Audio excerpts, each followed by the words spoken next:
নমস্কার বন্ধুরা, পুষ্প কিচেনে আপনাদের সবাইকে স্বাগত। আশা করি সবাই ভালো আছেন। আজকে আমার রেসিপি আম আর সাবুদানা দিয়ে শরীর মন ঠান্ডা করার খুব সহজ একটি রেসিপি। দেখুন, আমার সাথে থাকুন। অতি সাধারণ রেসিপি বন্ধুরা, কিন্তু খেতে হয় অসাধারণ। এই গরমের দিনে খুবই উপকারী রেসিপি। দেখুন, এর জন্য আমি নিয়ে নিয়েছি 100 গ্রাম সাবুদানা।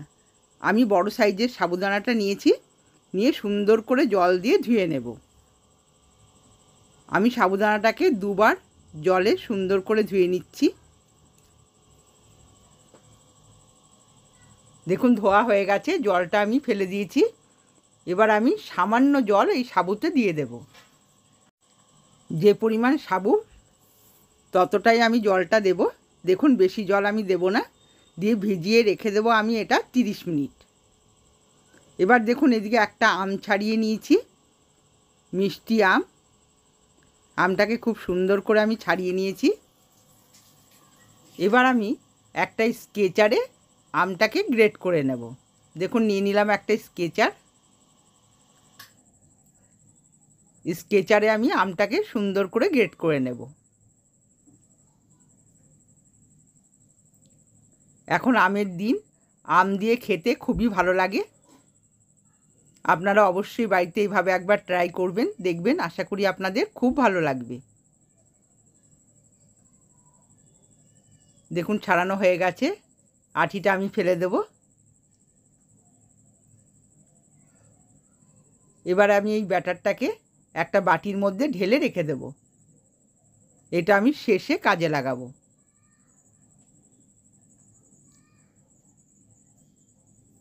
বাটির মধ্যে সুন্দর করে আমি ঢেলে রেখে দিচ্ছি।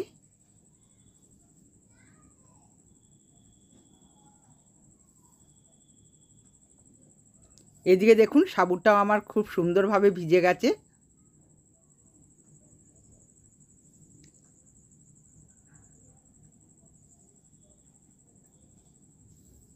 সাবুটা মাঝে আমি আরেকবার নেড়ে চেড়ে দিয়েছিলাম, নিচেরগুলো ভালোভাবে ভিজেছে।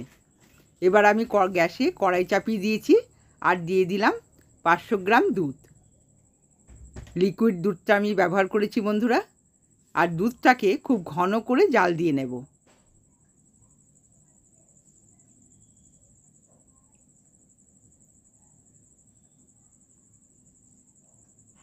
দেখুন, সুন্দর করে ফুটিয়ে আমি দুধটাকে জাল দিয়ে নেব।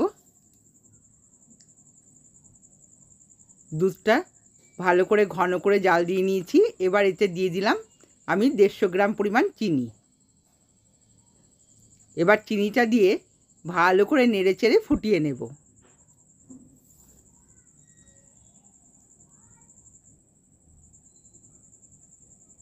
এটা বানানো খুবই সহজ, অথচ খেতে দারুণ টেস্টি হয় বন্ধুরা। দেখুন, ঘন ঘন করে দুধটা জাল দিয়ে নিয়েছি। এবার এতে দিয়ে দেব সাবুদানাগুলো। দেখুন, সাবুদানাগুলো আমি অল্প অল্প করে দুধের মধ্যে দিয়ে দিচ্ছি।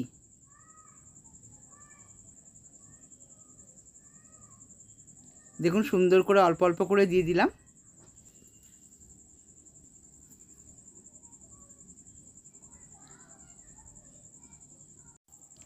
আপনারা যে পরিমাণ সাবুদানাটা নেবেন, চিনির পরিমাণটাও বাড়িয়ে বা কমিয়ে নেবেন। দেখুন, সবটা দিয়ে দিলাম। এবার ভালো করে নেড়ে চেড়ে ফুটিয়ে নেব।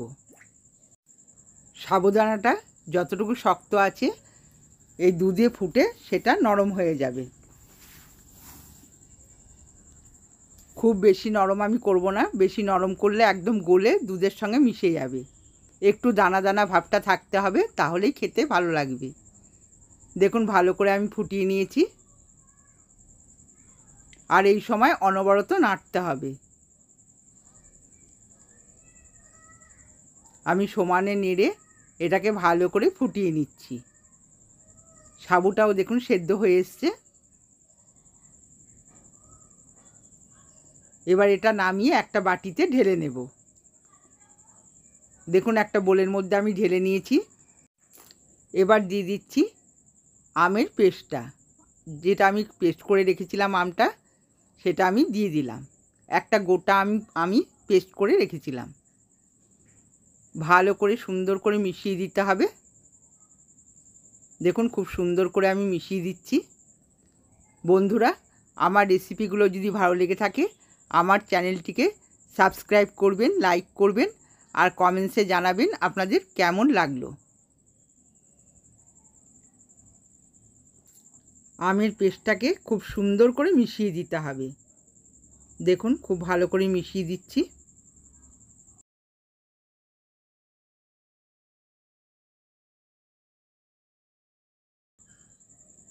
দেখুন আমি সবটাই মিশিয়ে দিয়েছি। এবার আমি কিছুটা আমের টুকরো এসে দিয়ে দেব। সুন্দর করে আমের টুকরোগুলো সাজিয়ে দেব। 1 ঘন্টা আমি এটা ফ্রিজের মধ্যে রেখে দেব। খেতে দুর্দান্ত হয় বন্ধুরা। আপনারা এই গরমের সময় বাড়িতে অবশ্যই করে খাবেন সবাই। দেখুন বন্ধুরা, আমার সাবুদানা আর আম দিয়ে তৈরি রেসিপি একদম রেডি। আমি 1 ঘন্টা এটা ফ্রিজে রেখে দিয়েছিলাম। এবার বের করে নিয়ে এসে পরিবেশন করব। আজকের মতো ভিডিওটা আমি এখানেই শেষ করছি। সকলেই ভালো থাকবেন, সুস্থ থাকবেন। ধন্যবাদ।